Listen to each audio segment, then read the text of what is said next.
Body language segment tonight, three interesting situations, beginning with the tension between President Obama and Israeli Prime Minister Benjamin Netanyahu. Obviously, there are some differences between us in the precise formulations and language, and that's going to happen between friends. While Israel is prepared to make generous compromises for peace, it cannot go back to the 1967 lines, because these lines are indefensible, because they don't take into account certain changes that have taken place on the ground.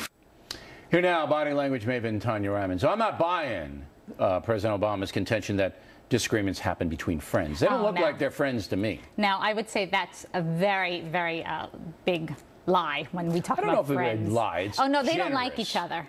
Oh, you're adamantly convinced of that? I'm adamantly convinced that they don't like each other. Persuade me. Okay, well, when you look at two people who are friends, you don't see contempt in the eyes of one. So President Obama is looking, and as you see him, he starts to grab his chin really hard, and he's staring, and he gets that glare in his eye, and he's squeezing his chin as he does this. In addition to that, you can see the veins pulsing in his forehead, in his neck. When you see something like that, that's not a friend. So all of this happened when Netanyahu was speaking? Yes. And as he spoke, he also, you saw like a little bit of the sweat on his forehead. And when you see that, you recognize that he's getting nervous as well. That sympathetic nervous system kicks in, anger, frustration. See the sweat on his forehead? But why can't they disagree about the policy and not dislike each other? Because they were so disrespectful to one another. I mean, even the verbals, if you listen to Netanyahu, you heard the sarcasm in his voice.